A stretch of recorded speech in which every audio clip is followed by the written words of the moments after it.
Alhamdulillah, pada pertemuan pertama ini kita akan membacakan Maulid Tiba, yang mudah-mudahan dengan kita membaca Maulid ini Allah Subhanahu wa taala senantiasa memberikan keberkahan untuk kita semua, tidak saja di dunia tapi juga sampai ke akhirat kelak. Amin ya rabbal alamin. Bismillahirrahmanirrahim. Yukra qabla maulid. Dibaca sebelum membaca maulid. Dimulai maulid ini dengan pertama-tama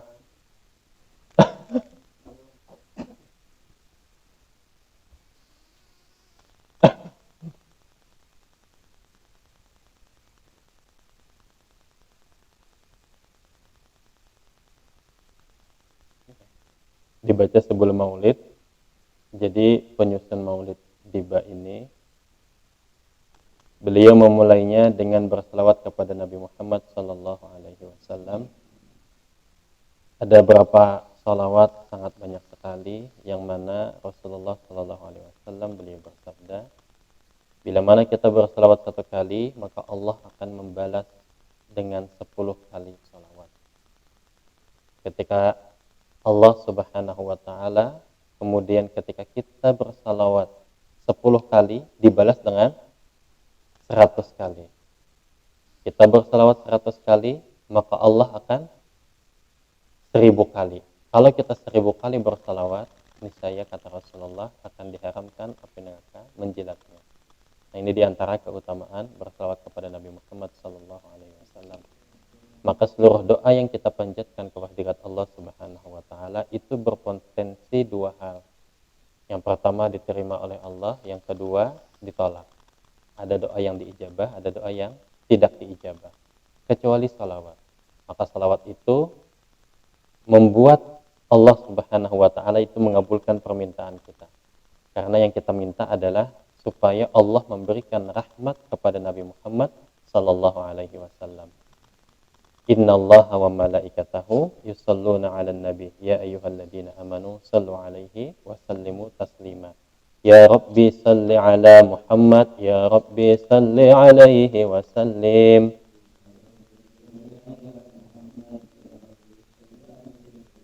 Ya Rabbi ballighul wasilah, ya Rabbi khussahu bil fadilah.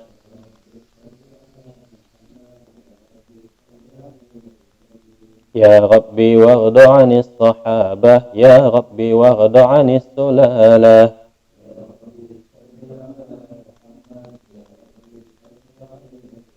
Ya Rabbi waghdu 'anil masyayikh, ya Rabbi farham walidina.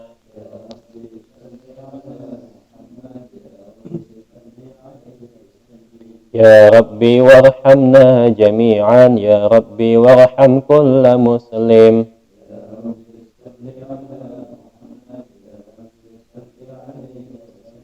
Ya Rabbi waghfir li kulli muznib, ya Rabbi la tuqta' rajana.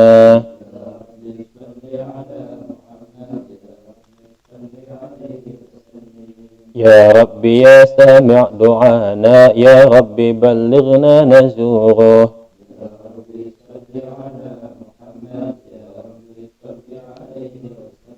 Ya Rabbi taghshana binurih, ya Rabbi hifzanak wa amanak.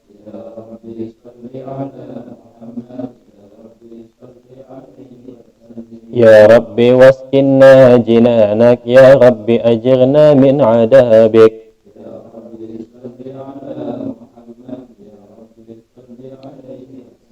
Ya Rabbi warzuqna syahadah, ya Rabbi hitna bis sa'adah.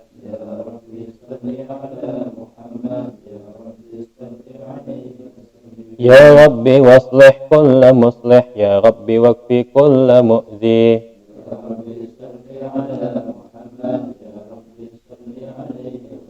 Ya Rabbi nakhtim bil musyaffa', ya Rabbi salli alaihi wa sallim.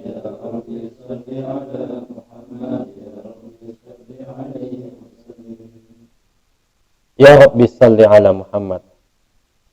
Jadi ini permintaan kita kepada Allah Subhanahu wa ta'ala agar berselawat kepada Nabi Muhammad. Salawat itu ada 3. Innallaha wa malaikatahu yusalluna 'alan nabi. Ya ayyuhalladzina amanu sallu 'alaihi wa sallimu taslima. Ketika kita bersalawat kepada Allah, sholli. Jadi terkadang ada orang menyebutnya sholli. Yang betul itu tanpa ya. Ya Rabbi sholli.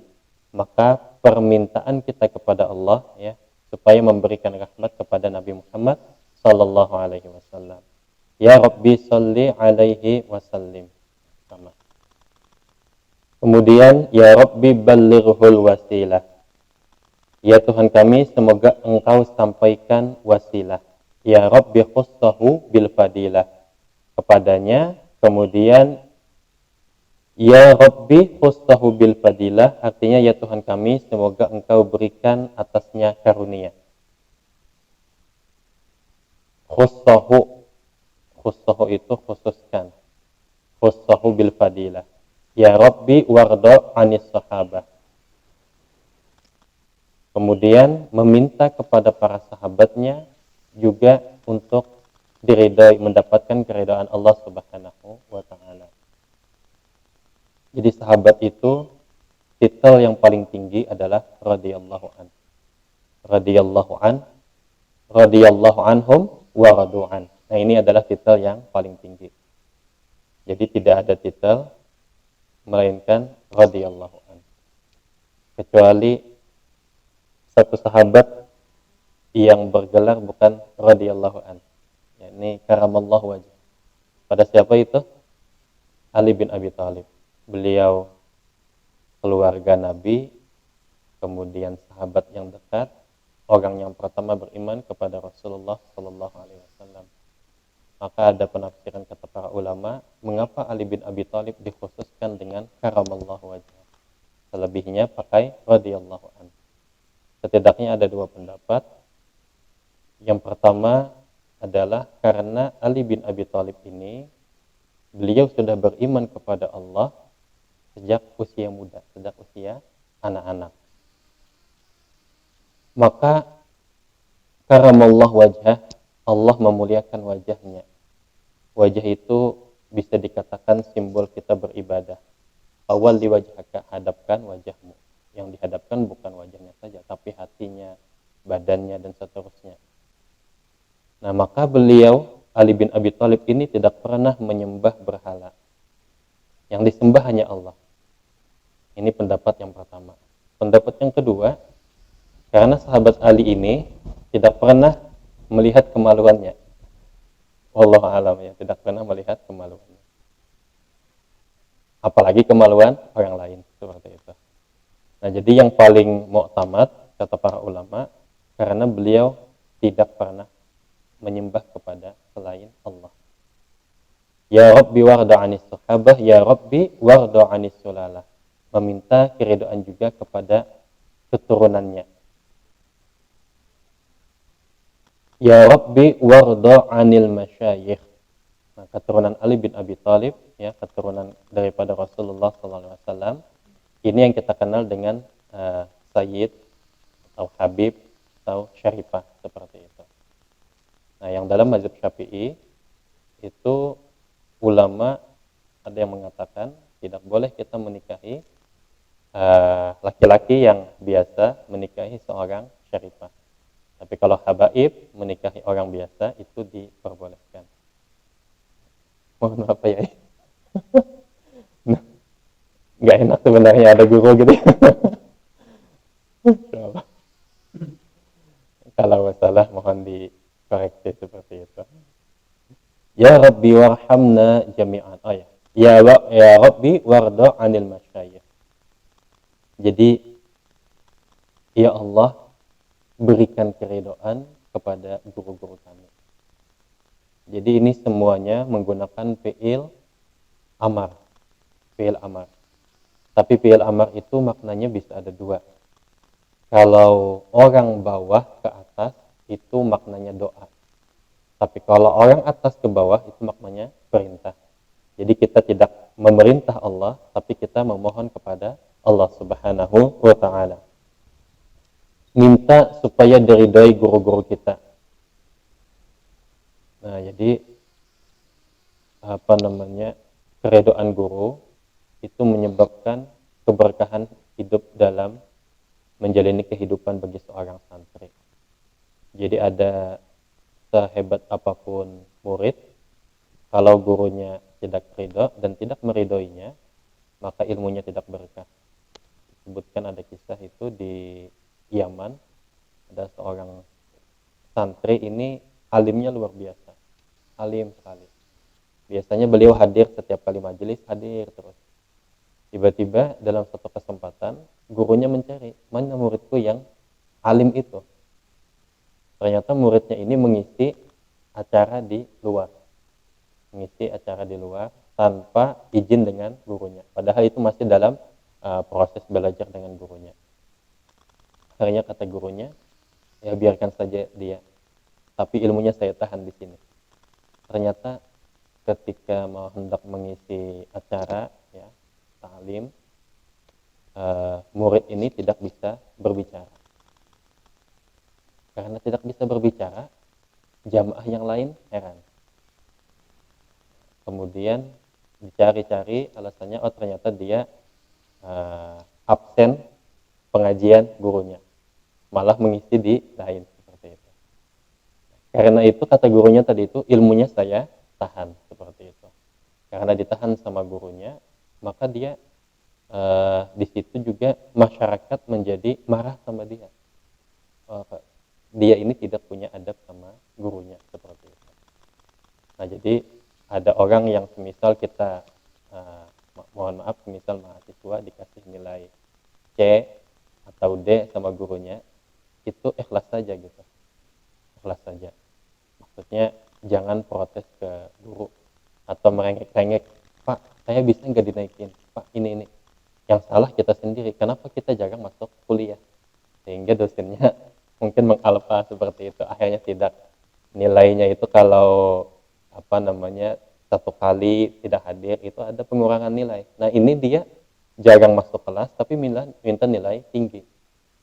Merengek-rengek, mencet, mengganggu, menelpon dan lain sebagainya. Bisa jadi dosen itu, ya sudah nih saya kasih nilai tinggi. Tapi tanpa keridhaan. Lebih baik ibaratnya kita ikhlas menerima, Pak, makasih Pak, saya sudah dikasih C gitu kan. Atau misalnya mohon bimbingannya, mudah-mudahan nanti bisa belajar lagi meskipun semisal mata kuliah kita sudah selesai. Nah, yang dapat nilai C tapi dia ikhlas, dia ridho dan gurunya ridho padanya, itu lebih baik ketimbang semisal dapat nilai A tapi gurunya tidak ikhlas seperti itu. Nah, jadi perlu keridhaan guru dan kita juga mendoakan guru-guru kita. Nanti kalau kita sudah menjadi guru, murid kita pun akan mendoakan kepada kita. Ya Rabbi farham walidina. Kemudian, wahai Tuhan kami atau Tuhanku, farham walidina. Irham itu rahmat. Ya, sayangi orang tua kami, ayah ibu kami. Nah, keridhaan orang tua juga penting seperti itu. Ridallah fi ridal walidaini wa sukhtullah fi sukhtil walidaini. Ridha Allah terletak pada ridha orang tua dan murka Allah terletak pada murka orang tua. Jangankan kita, ada sahabat itu yang tidak bisa mengucap asyhadu alla ilaha illallah wa anna muhammadar rasulullah. Tidak bisa dia mengucap syahadat pada akhir hayatnya. Kenapa? Karena durhaka sama orang tuanya. Nah, jadi kalau durhaka sama orang tua, itu dibalasnya di dunia pun akan dibalas. Belum lagi di akhirat, di dunia sudah dibalas. Jadi orang tua itu mungkin kita itu seperti anak-anak. Ditegur orang tua, kita ngeyel dan lain sebagainya. Kita merasa diri kita itu bisa. Nah, padahal arahan daripada orang tua itulah yang penting. Maka kalau kita semisal sholat sunnah, kemudian orang tua kita memanggil kita, sekali dipanggil, kita tidak menjawab. Karena kita lagi sholat. 2 kali orang tua mulai menaikkan suaranya, maka wajib bagi kita membatalkan sholat tersebut. Menjawab panggilan orang tua, hukumnya wajib. Sholatnya sholat sunnah. Nah, beda halnya kalau sholat wajib. Seperti itu. Nah, jadi ini saking pentingnya kedudukan orang tua. Sehingga orang itu meskipun dia banyak ibadahnya kepada Allah, tapi kalau dengan orang tuanya dia membangkang, dia tidak mendapatkan ridho orang tua, maka Allah juga tidak akan meridhoinya. Seperti itu. Jadi sangat penting ini ridho orang tua. Kalau kita masih hidup, punya orang tua masih hidup, itu alhamdulillah senang sekali kita masih bisa ada kesempatan untuk berbakti. Nah, orang tua itu akan kita rasakan keberadaannya manakala kita sudah meninggal dunia. Wah, ternyata dulu orang tuaku yang seperti ini, panas kehujanan ya, panas kehujanan, kelaparan. Mungkin ketika membiayai kuliah kita, sekolah kita, mungkin orang tua itu minjem ke sana kemari. Nih, bentar lagi mau bayar UKT. Mungkin orang tua pinjam. Mungkin orang tua ada yang di sana tukang, ada yang petani. Maka kalau kita menyia-nyiakan kesempatan untuk belajar, itu sebenarnya mengecewakan harapan daripada orang tua. Nah, jadi tugas kita belajar.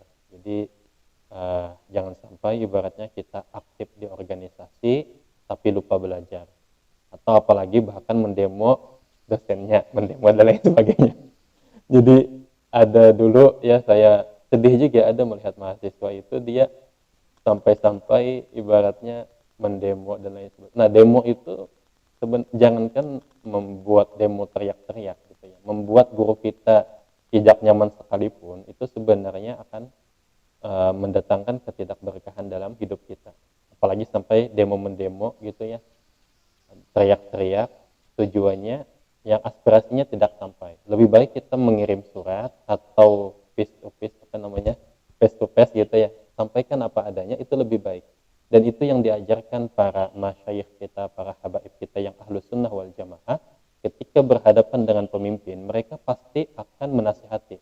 Mbah Maimun, Habib Lutfi itu akan menasihati para pemimpin-pemimpin. Tapi ketika nanti ditanya sama wartawan, bagaimana pendapat Bapak tentang ini, pendapat Pak Yai tentang ini, beliau akan menyatakan kebaikan-kebaikannya. Begitulah juga Said Ramadan Al-Buti. Ketika ditanya, beliau menasihati presiden, dinasihati. Tapi ketika ditanya sama orang, bagaimana? Oh, beliau pasti akan memberikan jawaban-jawaban yang baik seperti itu. Kalau semisal para ulama kita ibaratnya ketika ditanya, wah pemimpin itu tidak baik dan lain sebagainya, maka rakyat akan bergejolak. Rakyat demo, kalau sudah demo nanti ada konflik, perkelahian, peperangan, sehingga tidak diinginkan yang demikian seperti itu. Nah, jadi sangat penting kita menjaga adab diantaranya. Ya Rabbi warham walidina. Ya Rabbi warhamna jami'an. Wahai Tuhan kami. Ya, wahai Tuhan kita, Tuhan saya, Tuhanku. Irhamna jami'an. Sayangilah kami. Sayangilah kami semua. Jadi irhamna asal katanya daripada rahimah. Rahimah ini kalau dalam lapas bismillah itu ada ar-Rahman dan ar-Rahim. Ini lapasnya mushtaq. Perbedaannya kalau ar-Rahman itu maknanya adalah rahmat yang umum. Allah bisa memberikan kepercayaan, Allah memberikan kekayaan kepada siapa saja. Kesehatan kepada siapa saja. Beriman atau tidak, Allah berikan rahmatnya. Dia beriman, Allah kasih dia rezeki. Dia yang tidak beriman juga dikasih Allah rezeki. Kesehatan dikasih Allah. Nah, kalau ar-Rahim itu adalah nikmat-nikmat yang khusus. Nikmat bisa beribadah dengan nyaman. Nikmat-nikmat yang Allah berikan nanti ketika di surga, maka itu maknanya daripada ar-Rahim. Kalau ar-Rahman itu secara umum, ar-Rahim secara khusus seperti itu. Jadi Allah Subhanahu wa taala itu mempunyai sifat-sifatnya. Jadi dalam hadis disebutkan ada sifat Allah itu tidak terhitung. Ada juga yang menyebutkan sifat Allah itu disebutkan dalam asma-asmanya. Asma Allah itu mengandung sifat-sifatnya, itu ada 99 disebut dengan Asmaul Husna. Nah, dalam kata Imam Qushairi, nama Allah itu ada 1000. Ada 1000. 300 dalam Zabur, 300 dalam Taurat, 300 dalam Injil. 99 dalam Al-Quran dan 1 di dalam Suhuf Musa. Nah, Suhuf Musa. Jadi jumlahnya ada 1000 seperti itu. Dari sekian banyak sifat-sifat Allah, sifat yang paling menonjol itu adalah Rahman dan Rahim. Maka Allah itu mempunyai sifat yang banyak, tapi Allah tidak mewajibkan kepada kita untuk membaca seluruh sifat-sifatnya. Seluruh asma-asma'ul husna itu tidak diwajibkan. Yang diwajibkan kepada kita menyebutkan dua sifatnya saja, Ar-Rahman dan Ar-Rahim. Kapan mewajibkan? Yakni di dalam Fatihah. Maka Fatihah itu Bismillahirrahmanirrahim. Ada Ar-Rahman dan Ar-Rahim. Kemudian itu diulang. Bismillahirrahmanirrahim. Alhamdulillahirrabbilalamin. Ar-Rahmanirrahim. Itu adalah sifat Allah yang paling menonjol. Maka murkanya Allah itu akan padam dengan rahmat Allah Subhanahu wa taala. Oleh karena itu kata para ulama, ketika kita hendak mendapatkan kedudukan yang tinggi di sisi Allah, maka hendaknya kita berkasih sayang kepada makhluknya. Jadi kita amalan kita ini tidak ada apa-apanya dibandingkan dengan kasih sayang Allah, nikmat yang Allah berikan. Maka ketika kita hendak mendapatkan yang derajat yang tinggi, maka dengan berkasih sayang. Maka orang-orang yang dekat dengan Allah adalah waliullah. Waliullah itu tidak diangkat karena ibadahnya. Tapi sifat dasar waliullah itu dalam hadis disebutkan itu karena waliullah itu mempunyai sifat pengasih dan penyayangnya. Ini yang paling penting. Sifat pengasih dan sifat penyayang. Nah, mudah-mudahan kita juga bisa berkasih sayang kepada makhluk Allah Subhanahu wa taala.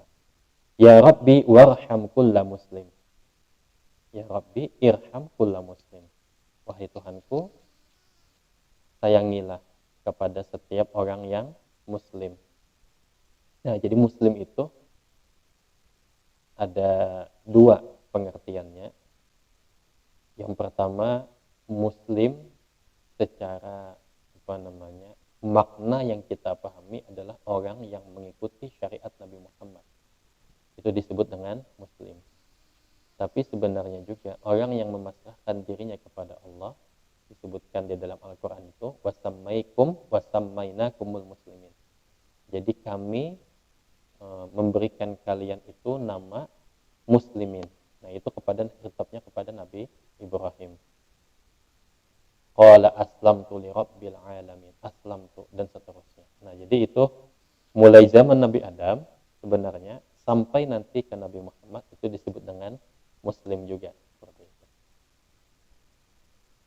Bagi orang yang betul-betul beriman dan syariatnya sesuai tauhidnya, syariatnya tauhid. Tapi gaya beribadah memang berbeda-beda. Dan ternyata syariat yang paling toleran, moderat itu adalah syariat Islam. Jadi ada di Al-Quran itu kata Buya Hamka, syariat orang-orang yang daripada Nabi Musa itu syariatnya bisa dikatakan mutasyadid.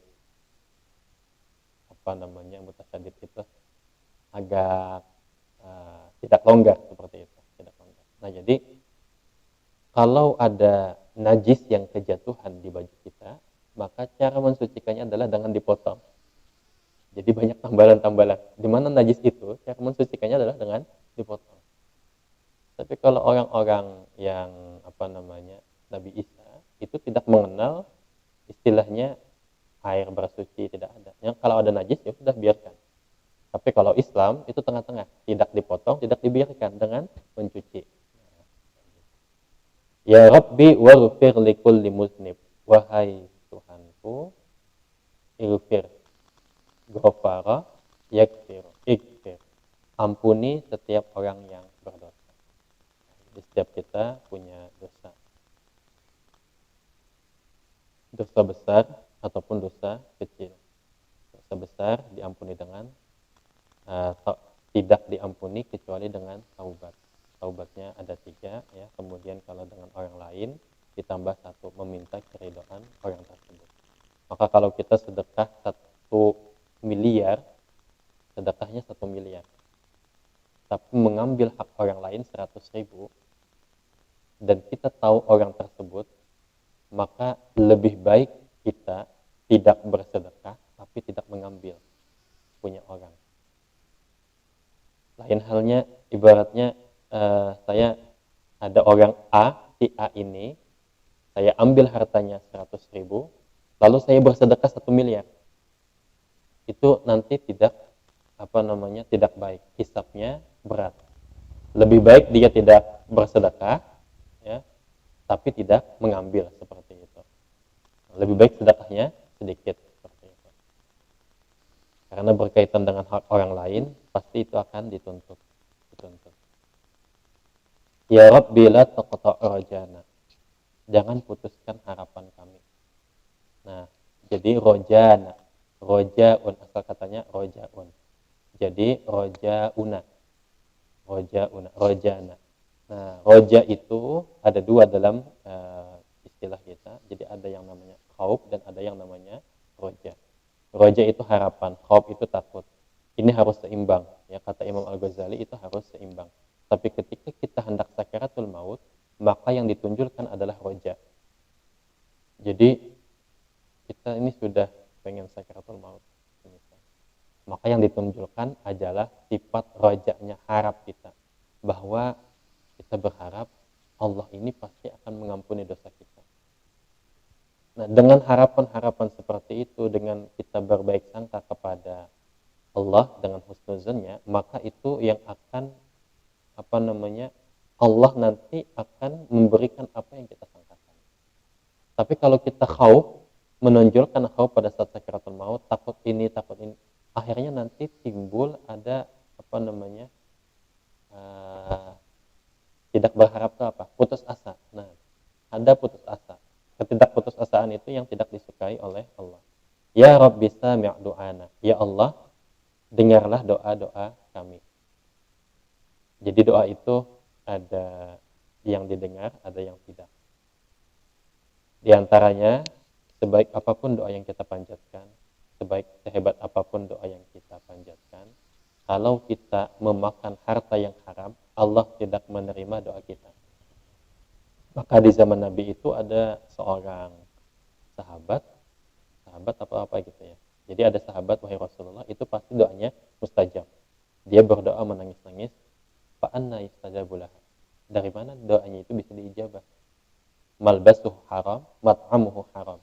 Pakaiannya haram, habis itu makanannya haram. Itu doanya tidak diijabah. Bahkan kalau kita membaca sejarah, ada di Jakarta itu namanya Sayyid Utsman bin Yahya. Ini masih kerabatnya Habib Lutfi bin Yahya gitu ya. Sayyid Utsman bin Yahya itu mufti Betawi.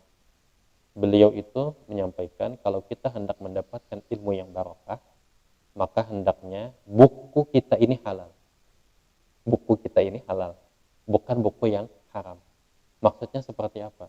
Zaman dahulu itu orang, kata Habib Said Utsman itu, ada yang menulis kitab, memang dia itu hendak ilmunya dibagi secara gratis. Tapi kitabnya itu dijadikan sebagai jual beli. Kalau kita membajak buku orang, kemudian itu yang kita beli, nah kata beliau itu adalah kitab yang haram. Maka kitab yang haram itu mengakibatkan tidak barokah seperti itu. Ini kata Said Utsman bin Yahya. Maka kalau kita semisal ada uang, diupayakan jangan fotokopian buku itu ya. Diupayakan sebisa mungkin jangan fotokopian. Jadi kita bisa membayangkan orang itu kalau hendak menulis, misal nih ada dia menerjemah kitab. Dia itu menerjemah pasti membuka kamus. Tidak tahu artinya buka kamus. Kemudian susun edit kalimat yang dia butuhkan tenaga, pikiran, waktu. Kemudian kita dengan entengnya bajakan. Apalagi yang memang sengaja buku bajakan. Semisal buku ini bestseller, ayat-ayat cinta. Nah, itu ramai orang. Berapa jutaan itu yang beli, nonton filmnya juga banyak. Kemudian itu dibajak. Nah, ini yang tidak boleh. Tidak boleh. Tapi kalau semisal, jadi maksud daripada membajak itu adalah kita mengambil hak yang sebenarnya bukan hak kita. Ini adalah hak si penulis, lalu kita ambil. Nah, seperti itu. Lain halnya kita chat penulisnya, aku tak copy ya. Nah, itu nggak apa-apa. Atau aku print ininya, nggak apa-apa itu. Nah, atau pada intinya itu adalah supaya bagaimana kita tidak mengambil hak orang lain. Kalau kita mengambil hak orang lain, maka doa yang kita panjatkan itu tidak dikabulkan. Kata Said Utsman, ini bukan kata saya. Itu beliau sangat lah. Soalnya dulu zaman beliau itu buku itu bukan pakai komputer. Nulis tetap pakai tulis tangan. Kemudian dicetak. Lalu ada orang yang memanfaatkan. Maka beliau di situ mengharamkan. Itu mengakibatkan ilmu tidak barokah, kata beliau. Ya Rabbi balikna nazuruh. Ya, kita meminta kepada Allah supaya kita ini berkunjung kepada berziarah kepada makam Nabi Muhammad sallallahu alaihi wasallam. Kemudian ya Rabbi tagsyana binurih. Ya Allah, supaya kita ini minta gosya. Gosya itu asalnya meliputi, menutupi. Supaya kita ini diliputi dengan cahaya Nabi Muhammad sallallahu alaihi wasallam. Maka kata Mbah Maimun Zubair, beliau menyampaikan Rasulullah itu adalah cahaya dan menurunkan cahaya-cahaya. Cahaya beliau itu bisa berbentuk nasab itu apa? Keturunan. Maka itu bagian daripada nur Nabi Muhammad SAW. Kemudian ada juga yang cahayanya itu tidak bisa didapatkan oleh keturunannya. Tapi maksudnya tidak bisa, kita orang biasa tidak bisa mendapatkan nasab, tapi bisa mendapatkan cahaya yang lain, yaitu dengan ilmu. Al-ulama warasatul anbiya. Al-ulama warasatul anbiya, di situ ada nur. Ya. Al-ilmu nurun. Ulama itu mengandung istimal, mengandung di situ ada ilmu. Ulama mengandung ilmu, mempunyai ilmu. Dan anehnya Nabi mengatakan di situ al-ulama warasatul anbiya, bukan warasatul nabi. Jadi ada ulama yang suka puasa. Nah, ini mungkin dia mewarisi ilmunya Nabi Daud. Ada ulama yang bisa melunakkan besi. Ini ulama yang mewarisi siapa? Ilmunya Nabi Daud. Ada ulama yang bisa mentakwil mimpi Nabi Yusuf. Itu namanya Ibnu Sirin. Ibnu Sirin ini waktu itu mimpi Nabi Yusuf. Kata Nabi Yusuf, buka mulutmu. Kemudian Nabi Yusuf meludah kepada mulut Ibnu Sirin. Kemudian beliau mengatakan, takwilkan mimpi-mimpi orang yang datang kepadamu. Maka ketika ada orang yang datang, itu ada takwilnya. Nah, jadi dan ternyata takwil mimpi itu kalau sudah ditakwilkan, dia akan terjadi. Jadi disebutkan dalam surat Yusuf itu kalau sudah ditakwilkan, dia akan terjadi. Ada sapi gemuk dimakan sapi kurus. Jadi saya dulu pernah mimpi itu gigi yang patah, mimpi gigi patah. Baca buku tafsir mimpi, akan ada orang yang kita sayangi yang meninggal dunia. Langsung diubah di kepala ini supaya berbaik sangka, supaya tidak terjadi apa-apa. Besok-besok tidak berselang lama, mimpi lagi, patah gigi lagi. Tapi berpikir positif kita, berpikir positif. Sampai mimpi yang terakhir itu gigi rontok. Nah, akhirnya orang tua setelah tidak lama mimpi tersebut nelpon, kapan pulang? Itu langsung terpikir, ini jangan-jangan nih, gitu kan, jangan-jangan nih akan begitu 23 Desember itu orang tua nelpon kapan pulang, 24 nyari tiket, 25 pulang, dan 26 ternyata masuk rumah sakit. 26 Desember sampai 7 Januari meninggal dunia. Oh, ternyata takwil mimpi kalau sudah ditakwilkan itu akan terjadi seperti itu. Nah, itu berarti ada ulama yang mewarisi ilmu Nabi Yusuf. Ada ulama yang pintar ilmu falak. Berarti itu mewarisi daripada ilmu Nabi Idris. Nah, itu jadi Nabi itu mengatakan al-ulama warasatul anbiya, bukan warasatul nabi, warasatul anbiya. Seperti itu. Ada ulama yang bagus suaranya, mewarisi suaranya Nabi Daud dan seterusnya. Ada ulama yang kaya raya, Sayyid Muhammad bin Alawi Al-Maliki, Imam Malik radhiyallahu anhu. Ini kaya raya. Nah, ulama yang kaya raya mewarisi Nabi Sulaiman. Nah, itu memang ada keistimewaan tersendiri-sendiri. Tapi semua nabi itu, semua ulama kita tentu mewarisi akhlaknya Nabi Muhammad sallallahu alaihi wasallam. Nah, itu diliputi dengan nur. Maka nurnya itu adalah dengan ilmu. Al-ilmu nurun. Wa nurullah la yuhda lil 'asi. Dan ilmu itu tidak diberikan kepada orang yang bermaksiat. Maka kita di zaman sekarang maksiat itu pasti mau tidak mau pasti itu. apakah disengaja atau tidak dosa itu. Jalan ke simpang 5 ya banyak misal yang buka aurat atau di jalan dan lain sebagainya. Jadi kita di kendaraan atau di mobil mau tidak mau itu akan terlihat, meskipun itu kita menghindari, mau tidak mau itu terlihat. Nah maka kafaratnya itu adalah dengan mengistighfari mata kita, ya, istighfar mata. Kemudian kafaratnya juga kata Imam Al-Ghazali untuk menghapuskan dosa mata itu adalah dengan membaca Al-Qur'anul Karim. Apa sebab Allah menciptakan mata, kata Syekh Abdul Qadir Al-Mandailing, itu semata-mata supaya kita membaca ayat-ayat Allah. Maka kafarat dosa mata kita dengan membaca. Kalau kita suka mendengarkan gosip, suka mendengarkan gibah, suka mendengarkan fitnah atau perkataan-perkataan yang tidak baik, maka kafaratnya adalah mendengarkan hadis, mendengarkan ayat, mendengarkan nasihat, mendengarkan majelis-majelis ilmu. Itu kafaratnya. Kalau kita melangkahkan kaki ke tempat yang tidak baik, maka kafaratnya langkahkan kaki yang baik. Wa'at bi'is sayyi'atal hasanah tamhuha. Kemudian ya Rabbi hifzanak wa amanak. Kemudian kita ini meminta perlindungan dari Allah Subhanahu wa taala dan rasa aman.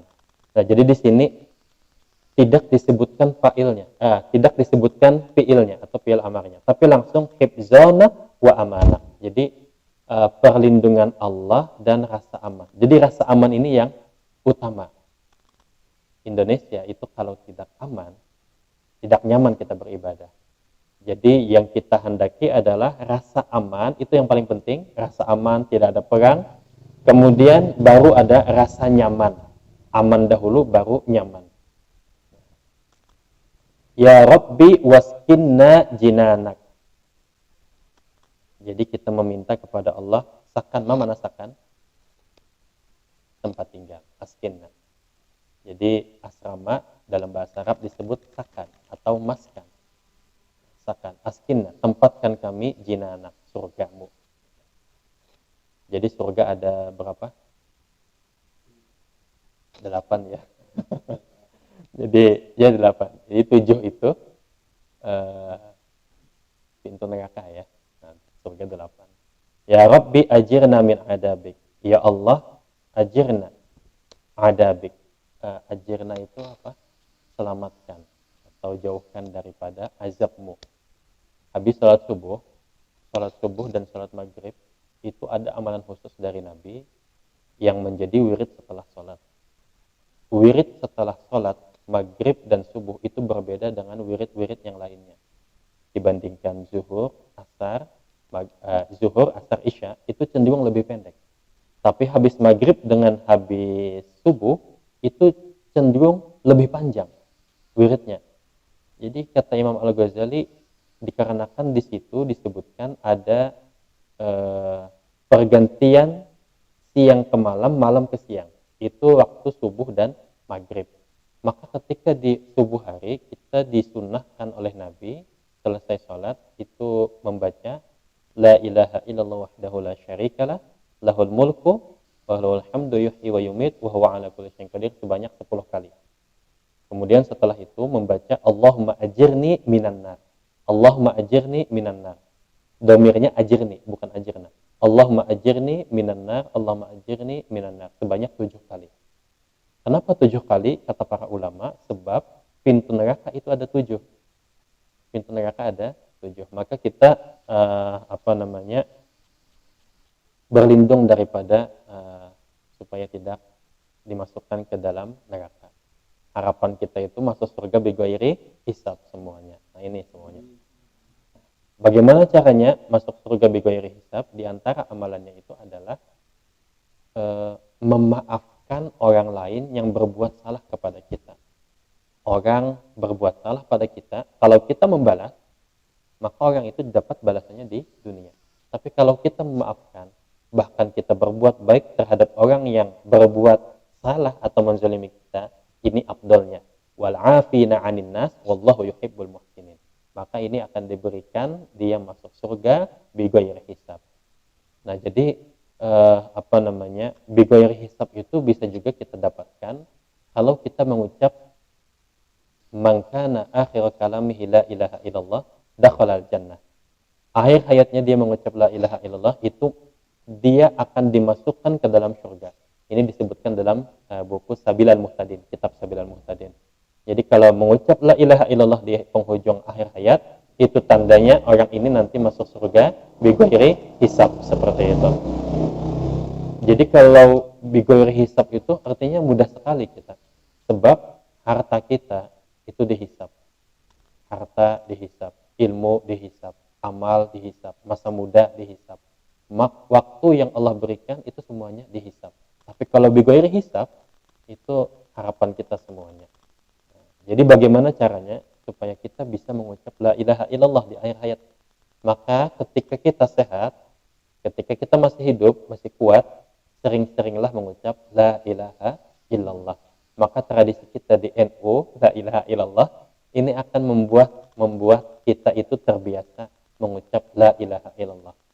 Kenapa la ilaha illallah itu dijadikan standar untuk masuk surga?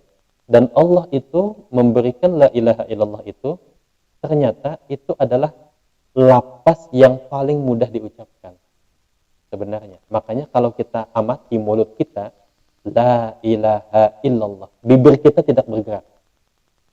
Tapi kalau yang lain itu bergerak, subhanallah, alhamdulillah, Allahu akbar. Tapi kalau la ilaha illallah, bibir kita tidak bergerak. Yang bergerak itu hanya lidah. Nah, ini. Di antaranya lagi supaya kita ingat mengucap la ilaha illallah pada saat sakaratul maut itu adalah dengan sering-sering bersiwak. Ini disebutkan dalam kitab Buqiyatul Mustarsyidin, dalam kitab Taqiratus Sadidah, dalam kitab Sabilal Muhtadin, supaya mudah mengucap la ilaha illallah adalah dengan bersiwak. Siwak itu ada dua. Ada siwak yang dimaksudkan itu adalah dengan kayu ya, kayu Arab. Ada juga yang dimaksud siwak itu adalah sesuatu yang bisa membersihkan gigi kita. Apa saja? Apakah itu kain, sikat gigi, pakai odol, atau yang lainnya. Nah, itu bisa dikatakan siwak. Di antaranya adalah memudahkan kita supaya mengucap la ilaha illallah. Ini ditulis dalam kitab-kitab fikih seperti itu, kitab-kitab fikih yang besar. Nah, kemudian ya Rabbi warzuqna syahadah. Ya Allah, anugerahilah kami ini syahadah. Syahadah itu mengucap syahadat. Ini yang paling penting. Jadi ketika kita melihat ada orang yang sakaratul maut, dengan mudahnya dia itu mengucap la ilaha illallah. Ini balasannya surga. Ada kalau kita meninggal, ulama itu ketika meninggal kita sedih ya. Gak mungkin kita alhamdulillah gitu ya. Tapi pasti kita senang. Bukan senang, sedih. Waktu itu ada yang meninggal sekitar 200 tahun yang lalu, namanya Syekh Muhammad Nafis, penulis kitab Durrun Nafis. Syekh Muhammad Nafis ini bertarekat Syathariyah, kemudian ada juga tarekatnya itu Khalwatiyah, macam-macam tarekat mengamalkan. Ya, amalannya bagus, fikihnya bagus. Lalu beliau ini meninggal dunia. Ada alarmnya. Ketika meninggal dunia, maka seluruh jamaahnya itu menangis. Seluruh tetangganya semuanya menangis. Menangis sedih. Ada muridnya yang berbeda. Satu orang muridnya ini tidak tega melihat orang ini pada berduka semuanya. Karena ini guru yang luar biasa. Jadi bagaimana kita melihat semisal di zaman modern ini seperti halnya Gus Dur meninggal dunia, orang menangis. Semua orang datang. Apalagi ulama-ulama yang zaman dahulu seperti itu. Menangis. Jadi ini susah nih diatur rakyat ini kan pada sedih semua. Lalu murid ini tanya kepada istri si Syekh Muhammad Nafis. Mohon maaf Bu Nyai gitu ya. Ini Pak Yai meninggalnya gimana gitu kan. Apakah ada pesan atau ada kata-kata yang dia ucapkan sebelum meninggal? Ya, Pak Yai ketika sebelum meninggal dia mengucapkan la ilaha illallah. Ketika mendengar muridnya ini kiainya mengucapkan la ilaha illallah, alhamdulillah, senang dia ketawa-ketawa. Lalu geger orang ini kenapa mestinya berduka, dia malah bersuka cita gitu kan. Muridnya ini bilang, saya gimana tidak suka, guru saya sudah di surga, seperti itu. Jadi dalilnya itu dakhalal jannah, yang mengucapkan la ilaha illallah. Masa saya tidak suka dengan ketika guru saya sudah di surga, seperti itu. Nah, warzuqna syahadah. Ya Rabbi hitna bis sa'adah. Hitna bis sa'adah. Ma mana hitna? Hitna. Hiton. Ma mana hiton? Haitun, haitun. Ma mana haitun? Ada haitun. Haitun. Tembok. Liputi kami dengan kebahagiaan. Kebahagiaan.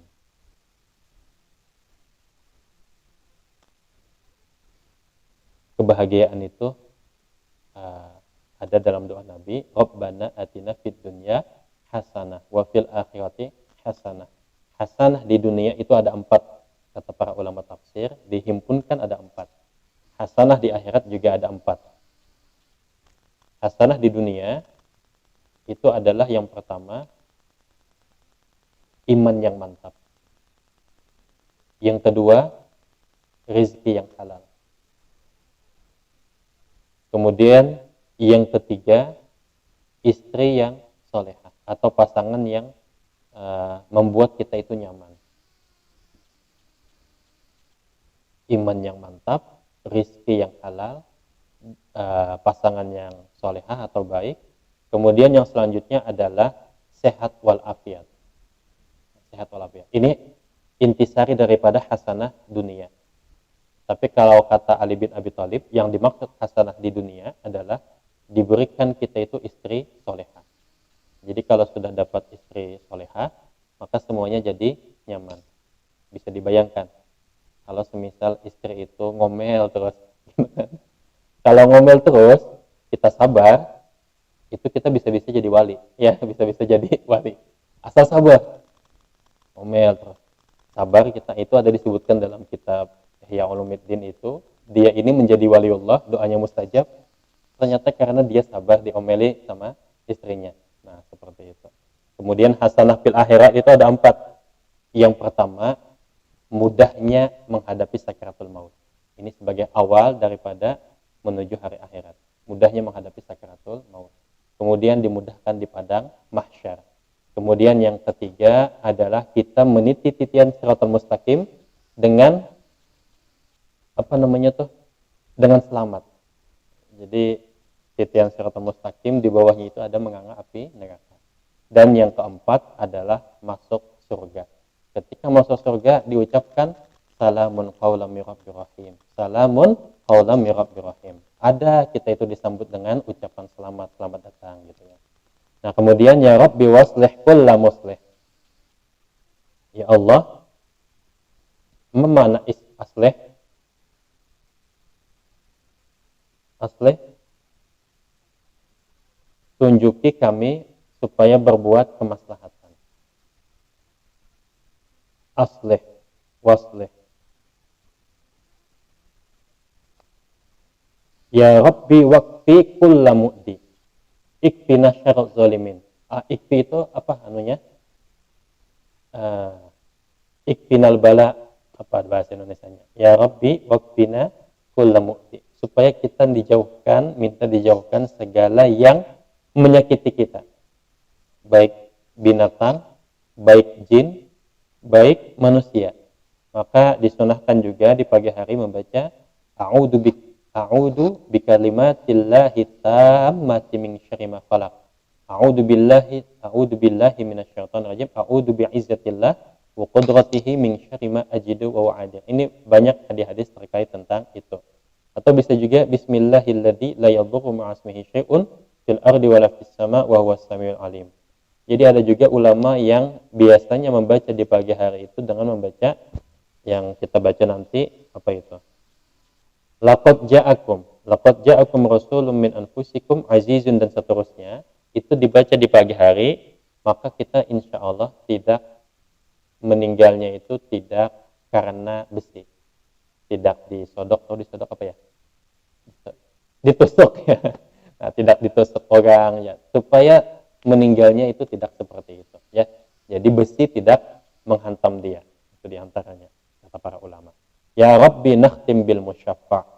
Jadi kita itu meminta kepada Allah, mengharapkan syafaat, ya, syafaat daripada Nabi Muhammad sallallahu alaihi wasallam. Ya Rabbi salli alaihi wasallim. Nah, ini adalah pembuka kita di hari yang pertama. Insya Allah nanti kita pada hari-hari yang berikutnya, ini hari Jumat nanti ya. Nah, Jumat insya Allah nanti akan kita lanjutkan, dan ini semuanya adalah riwayat-riwayat. Riwayat-riwayat ini ada yang ibaratnya disebutkan dalam kitab-kitab, ada juga yang tidak disebutkan. Yang tidak disebutkan itu bisa juga itu berupa hadis musalsal. Hadis musalsal. Nah, jadi tidak setiap hadis musalsal itu ada di dalam kitab, tapi periwayatannya jelas seperti itu. Ada musalsal bil awaliyah, ada musalsal dan lain sebagainya. Nah, hadis-hadis hadis-hadis seperti itu, kalau maulid itu ada diba, ada berzanji, ada apa lagi, simtud durah atau maulid habsyi, ada juga burdah dan seterusnya, ada maulid azab. Semuanya itu diambil daripada hadis-hadis Nabi. Tapi ada memang yang kalau kita cek, kok ini tidak ada riwayatnya. Kalau di kitab-kitab hadis, jangan langsung diponis ini tidak ada dalilnya. Bisa jadi itu tidak terdokumentasi di dalam kitab-kitab hadis.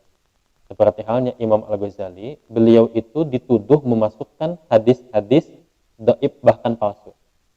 Jadi waktu itu ada orang yang menuduh Imam Ghazali ini kok hadis palsu dimasukin seperti itu. Ternyata Imam Al-Ghazali itu beliau orang yang pertama bergelar Hujatul Islam, kata beliau. Jadi kalau hendak mengecek hadis ini sahih atau tidak, kalau kita dengan ilmu hadis apa namanya? Ya, mustalah hadis, untuk mengecek hadis ini sahih atau tidak, apa namanya itu?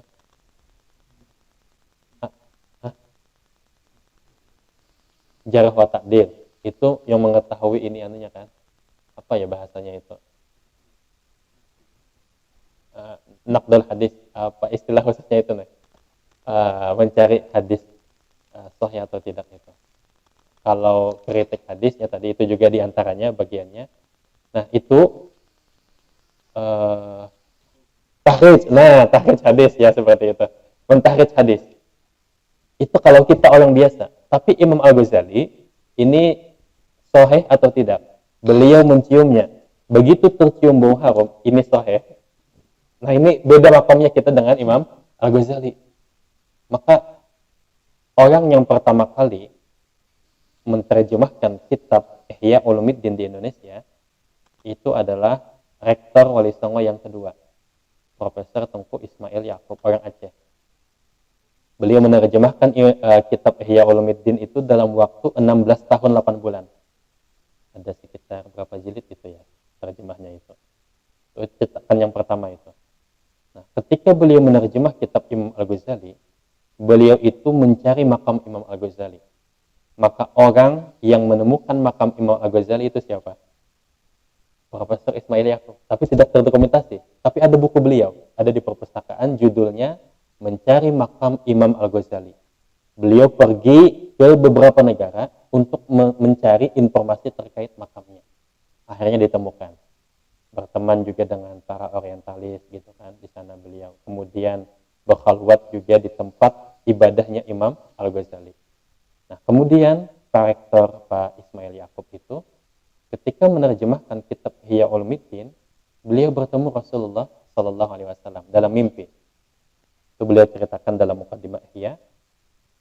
Waktu itu beliau melaporkan kepada sahabat beliau namanya Habib Abdurrahman Syihab, orang tua Pak Quraish Syihab, Rektor IAIN Ujung Pandang.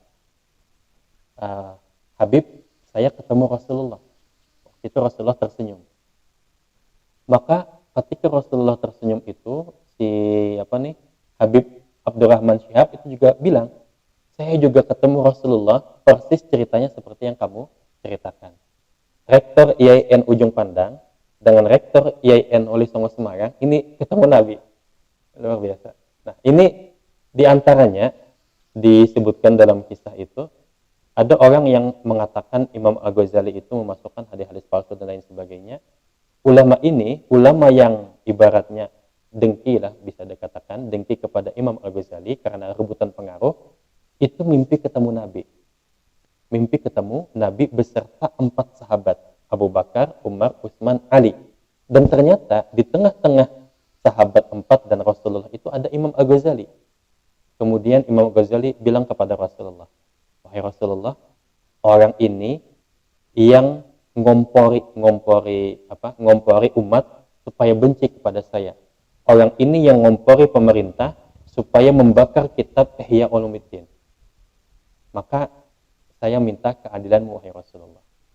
Imam Ghazali bilang kepada Nabi seperti itu. Maka Rasulullah pada saat itu mengecek kitab Ihya Ulumuddin, dicek, betul, bagus, Abu Bakar periksa, bagus, Umar periksa, bagus, sampai Ali bin Abi Thalib. Semuanya memeriksa dan mengatakan ini bagus. Kemudian Rasulullah menghukum orang yang ngomporin tadi itu dengan dicambuk. Rasulullah mencambuk orang ini dan bangun dari tidur, ulama ini melihat di belakangnya ini ada bekas cambukan. Jadi cambukan dalam mimpi itu dibawa ke alam nyata. Nah itu ternyata memang ada.